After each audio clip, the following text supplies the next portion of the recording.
د کله نه چې کرونا وبا زموږ د خاورې ته راغلې ده نو د هغې وخت نه خو ډېر زیات محتاط شوي وو، خو کله چې بیا د تېره تقریبا یوه اونۍ وشوله د دې نه مو خپلو ملګرو سره کوم ګرځېده چې دي هغه بیخي پرېښودلي دي، صرف فقط د خپل کور او حجرې تر حده محدود شوي یو او هلته کې ناستی کوو، داسې یو خوا بل خوا بیخي نه ګرځو. او په کمپاین کې د ګرځېدو خبره چې ده نو هغه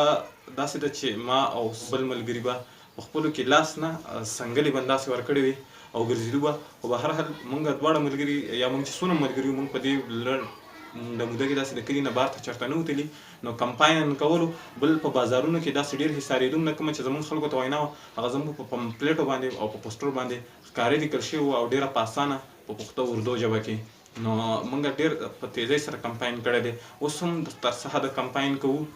زه خو پکې بخپله نه یم څه ټایمه پورې ملګري یو ملګری چې دی هغه ګرځي پوسټر یې چې کوم ځای کې ضرورت وي هلته کې پوسټر یې لګوي او خلکو ته ویناوې کوي چې سره یو ځای مه ګرځئ،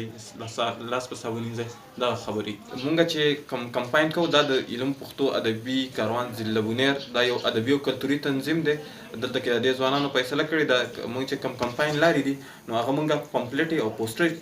راویستلي دي او مونږ پوسټر لګوو او پمفلیټ تقسیموو او په دې کې د دې په حواله باندې لیکلي شوي دي د کرونا نه د بچاو طریقې دي، د کرونا علامات دي. نو دا ورته طریقه راایستلې ده. د دې نه علاوه چې کومه لاره ده نو هغه دا ده چې کریانه سټور شو، میډیکل سټور شو او ورسره د سبزۍ دوکانونه شو او داسې لارې کوڅې شوې، حجرې شوې، جوماتونه شو، بیټکونه شو. په دې باندې مونږ دغه پوسټر لګولي دي او دې طریقه باندې موږ خپل کمپاین ته دوام ورکړی دی. د دې کمپاین چې کوم خرچ دی دا زموږ ټولو ملګرو چې دی خپلو کې پیسې راغونډې کړي دي او د دې خرچه چې ده دا موږ دا ځوانان ملګري چې دي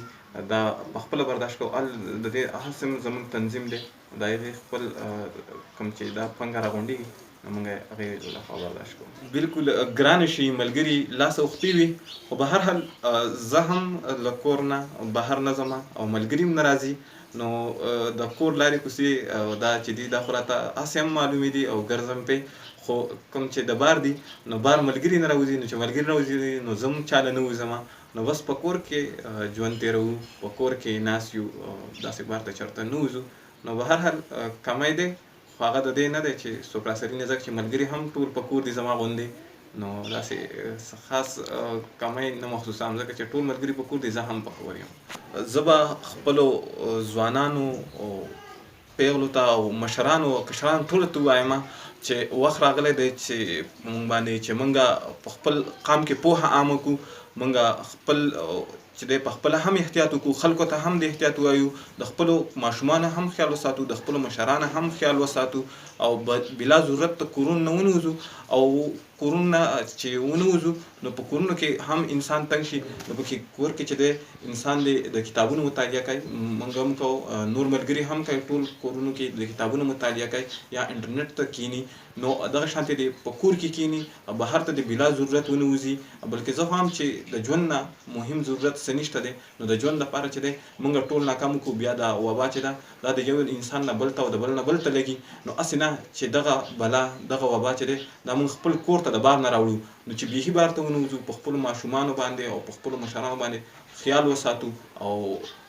کوشش وکړو چې کتابونه ولولو په کور کې. دا موقع دی زموږ سره چې په کور باندې ناست یو، څه نور کارونه نشته دی نو هم به کتابونه ولولو، هم به ورسره خپلو کې ناست یو، خپلو کوروالا سره خبرې اترې او داسې د خپلو کې چې کښېنو نو ډېرې فایدې به راته راورسي خاندان ته، کور ته، چم ته، کلي ته او داسې ټولې علاقې ته او د دې وبا نه به هم په امان کې پاتې شو.